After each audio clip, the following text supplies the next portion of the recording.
अस्सलाम वालेकुम dear students, उम्मीद करती हूँ कि आप सब ठीक होंगे। तो आए आज हम जमात पंजम का लेसन नंबर 14वां पढ़ेंगे।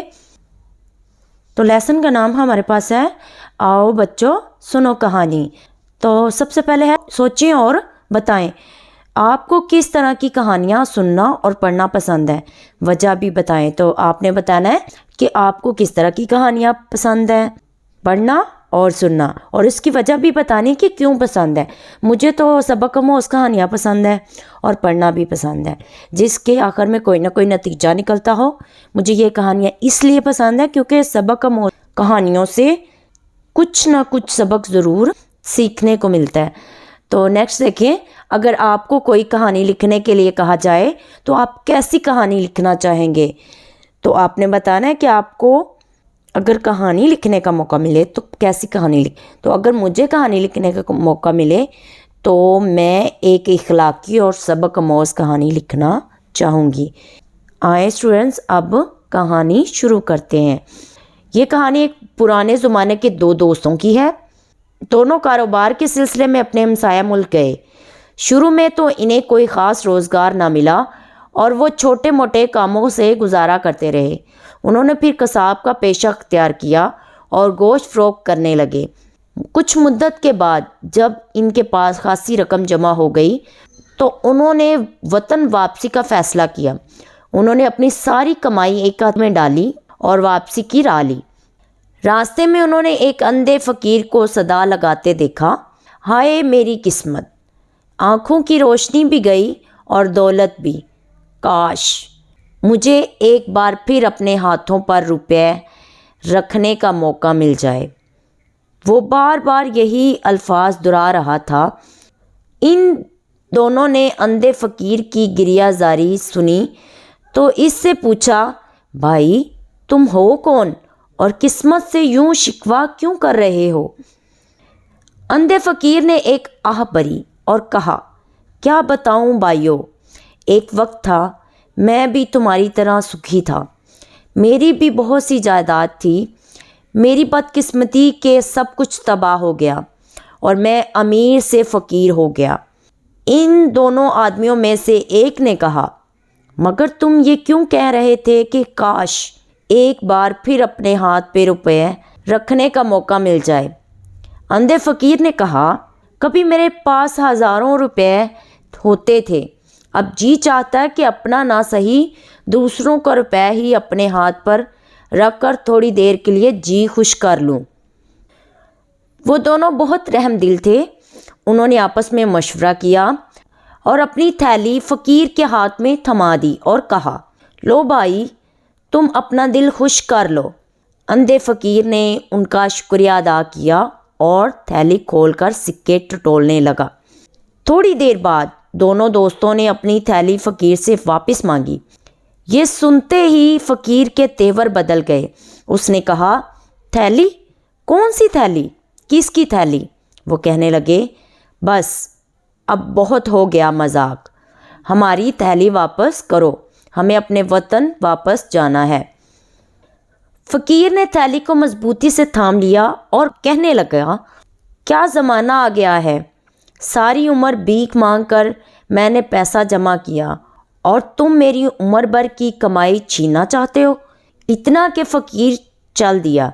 इन दोनों ने फ़कीर से अपनी थैली छीनने की कोशिश की तो वो ज़ोर ज़ोर से चिल्लाने लगा, अरे लोगों मुझे बचाओ, ये डाकू मुझे लूट रहे हैं। फ़कीर की चीखों पुकार सुनकर लोग दौड़े चले आए और इन दोनों को डाकू समझकर पकड़ लिया। वो बेचारे लोगों को यकीन दिलाते रहे कि पैसा इनका है, फ़कीर ने धोखे से हथियाया है, मगर इनकी बात किसी ने ना सुनी। जब मसले का कोई हल ना निकला तो लोग इस फ़कीर और दोनों आदमियों को बादशाह के दरबार में ले गए। बादशाह बहुत अक्लमंद था। इसने पहले फ़कीर और फिर दोनों आदमियों की कहानी सुनी। कुछ देर गौर करने के बाद इसने एक बड़ी सी कढ़ाई मंगवाई और हुक्म दिया कि इस कढ़ाई में पानी डालकर गर्म किया जाए। दोनों आदमी बादशाह का हुक्म सुनकर डर गए। इनका ख्याल था कि बादशाह इन्हें खोलते हुए پانی میں ڈال کر مار دے گا۔ موت کے خیال سے وہ لرز گئے۔ بادشاہ کی سخت گیری اور انصاف پسندی بہت مشہور تھی۔ کڑھائی میں پانی ابلنے لگا۔ بادشاہ نے حکم دیا، تھیلی کھول کر سارے سکے پانی میں ڈال دو۔ بادشاہ کے حکم کی تعمیل کی گئی اور سارے سکے پانی میں ڈال دیے گئے۔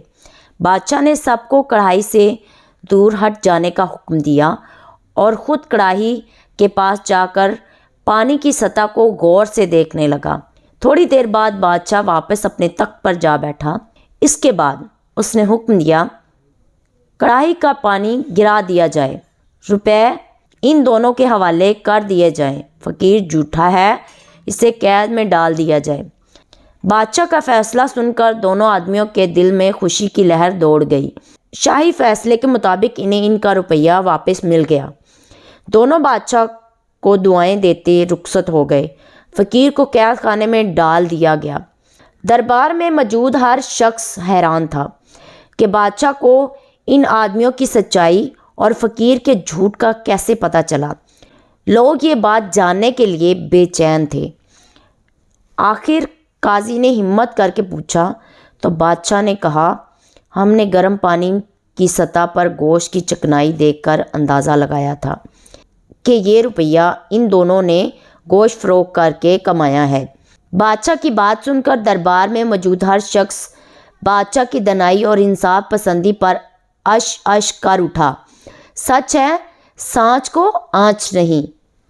آگے دیکھیں، سمجھے اور بتائیں۔ دونوں دوستوں نے کون سا پیشہ اختیار کیا؟ تو دونوں دوستوں نے قصاب کا پیشہ اختیار کیا اور گوشت فروخت کرنے لگے۔ نیکسٹ ہمارے پاس ہے، اندھے فقیر نے کس بات کا فائدہ اٹھانے کی کوشش کی؟ اندھے فقیر نے اپنے اندھے پن اور فقیر ہونے کا فائدہ اٹھانے کی کوشش کی۔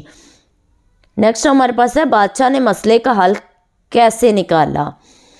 تو بادشاہ نے ایک بڑی کڑاہی میں پانی ڈلوا کر گرم کروایا اور اس کھولتے ہوئے پانی میں تمام سکے ڈال دیے۔ بادشاہ نے گرم پانی کی سطح پر گوشت کی چکنائی دیکھ کر اندازہ لگایا کہ یہ روپیے ان دونوں دوستوں کے ہیں جو انہوں نے گوشت فروخت کر کے کمائے تھے۔ روپے دونوں دوستوں کو مل گئے اور فقیر کو قید میں ڈال دیا گیا۔ نیکسٹ ہمارے پاس ہے، اندھا فقیر کون سے الفاظ بار بار دہرا رہا تھا؟ تو اندھا فقیر بار بار کہہ رہا تھا، کاش مجھے ایک بار پھر اپنے ہاتھ پر روپے رکھنے کا موقع مل جائے۔ نیکسٹ ہمارے پاس ہے، اگر آپ بادشاہ کی جگہ ہوتے تو سچائی کا کھوج کیسے لگاتے؟ اگر میں بادشاہ ہوتی تو میں بھی سچائی کا ایسے ہی کھوج لگاتی جیسا کہ اس کہانی میں بادشاہ نے لگایا۔ لاسٹ ہمارے پاس ہے، اس کہانی میں کیا اخلاقی سبق پوشیدہ ہے؟ اس کہانی میں یہ اخلاقی سبق پوشیدہ ہے کہ ہمیں جھوٹ نہیں بولنا چاہیے، ہمیں ہمیشہ سچ بولنا چاہیے کیونکہ سانچ کو آنچ نہیں ہے، جھوٹ ہمیشہ جھوٹ ہی ہوتے ہیں۔ تو آج کا لیسن ہوا ہمارے لیے کمپلیٹ۔ اگر آپ کو یہ ویڈیو اچھی لگی ہو تو اپنے کمنٹ باکس میں ضرور بتائیے گا۔ Thanks for watching this video. اللہ حافظ۔